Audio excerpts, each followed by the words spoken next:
Continuing with chapter 10 at the top of page 101. I'll bet you we can scrape it off. What do you say? I was carefuler talking to him this time so he couldn't track where I was. I turned my head and talked sideways out of my mouth like one of those ventriloquists. Just leave them on the side of the road and I'll get them. And please open the bottle of pop, sir.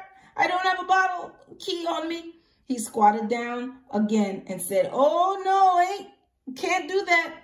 The deal is I feed you, you show me your face. From the way the man talked, he seemed like he was okay. And before my brain could stop it, my stomach told the rest of me to slide my suitcase deeper into the weeds and walk out. The man stayed squatted down and said, I knew I saw something. A deal's a deal, and I'm going to get your food. All right. Yes, sir. He stood up, turned his back to me, then ducked in the sidecar.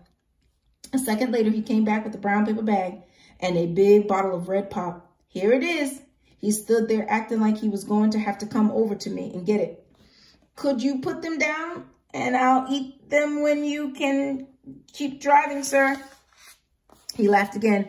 Thanks for your concern, but I've got a little time to spare. With him standing there in the dark, dangling the bottle of red pop out his right hand and the red taillights of the car behind him shining through the bottle, it looked like the reddest red in the world. I looked right up at the man like I was hypnotized. I forgot all about my manners and reached right out. He raised the bottle over his head. Hold on now. Could I have some of the pop, sir? He smiled. That's not why I said I'll hold on. I said it because we have something to talk about first. My eyes left the bottle and looked at the man. His hat was a cop hat, wasn't a cop hat or a soldier hat. It was the kind of cap men wore who drive fancy cars for rich folks. And it wasn't black, it was red. He said, I've got a problem and I need you to help me figure it out. Uh-oh. What he just said was another one of Bud Caldwell's rules and things for having a funner life and making a better liar out of yourself. This was number 87. Rules and things number 87. When an adult tells you they need your help with a problem, get ready to be tricked. Most of the times, this means they just want you to go fetch something for them. The man said, my problem is not quite as brave as you are. I'm feeling very, very uncomfortable standing on the side of the road just outside of Owasso, Michigan at 2:30 in the morning. And the sooner you can put my mind at ease about what you're doing out here, the sooner we both can go on to our business. He nodded. He waited. I nodded. He waited a second, then nodded too. I nodded back. He said, well, I was too doggone tired and hungry to think up a good lie. Nothing, sir. I looked disappointed. What's your name, son? Bud. Not Buddy, sir. Now, that's an unusual name. Did you run away from home? Bud, not Buddy. I could tell this guy was poking fun at me, but I answered anyway. Yes, sir. Okay, that's a start. He handed me the bottle of red pop. He must have had it sitting in ice in the car. It was cold and sweet and delicious. After a couple of seconds, he pulled the bottle away from my mouth. Hold on. Don't belt it down on the first pull. There's plenty here. I slowed way down. Okay, but you've run away from home. Where is that? I don't know if it was because of the red pop juicing up my brain or because I was such a good liar. But one of those things got me thinking again real quick. The first thing I knew was that no matter what I told him, this man wasn't going to let me stay out here by myself. But the nervous way he kept looking around was making things seem so scary that not staying out here was okay. The second thing I knew was that I couldn't tell this man about the home or the Amoses. I wasn't about to let him take me back to either of them. The man said, where's home, bud?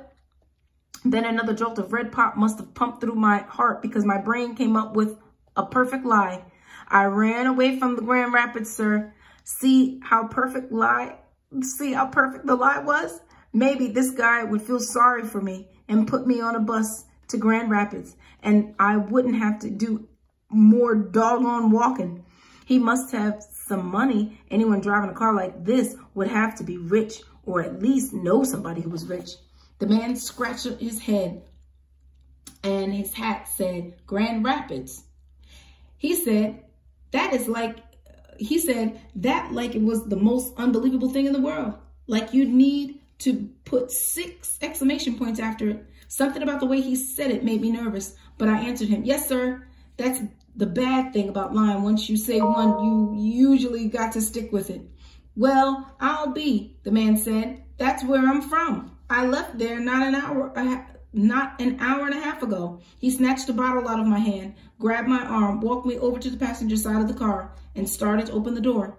I was glad I was going to be getting a ride, but I said, sir, I left my suitcase over in the bushes. Can we please get it? See, my eyes aren't near as bad as I thought they were. I knew you had a box or something. Bud, not buddy. You don't know how lucky you are I came out here.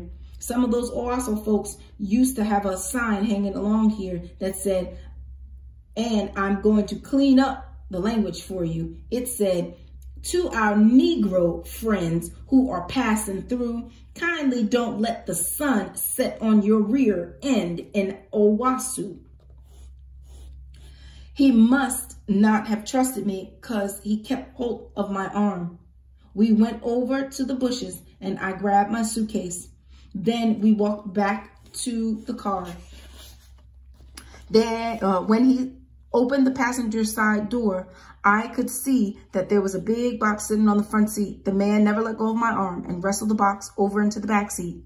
He wouldn't have let go of my arm for just 1 second. I would have run like the devil was chasing me. On the side of the box, big red letters said, as clear as anything, urgent, contains human blood. Oh man, here we go again. My heart started jumping around my stomach. The only kind of people who carry human blood around in the car were vampires. They must drink it if they were taking a long trip and couldn't find any people to get blood from. This guy figured I'd rather have my fresh blood than blood out of a bottle. I barely heard him say, get in. I'm going back to Grand Rapids tomorrow. I'll send a telegram to your folks and then they take you back. Then he made his first mistake. He let go of my arm. I slid into the car and he closed the door behind me. Quick as anything, I locked the door and crawled over to the driver's side of the car and pulled that door closed and locked it just as the vampire reached for the handle to get in. I dug around in my pocket and pulled my knife out and put it under my leg. I put my hands on the steering wheel and looked at the gear shift to try to figure which way was go. I stretched my legs out as far as they could reach and could just get to the gas pedal. I pulled the gear lever down and the car took off with the vampire running as hard as he could to catch me. Wow. If I kept things like this up, I would knock Babyface Nelson right off the FBI's 10 most wanted list.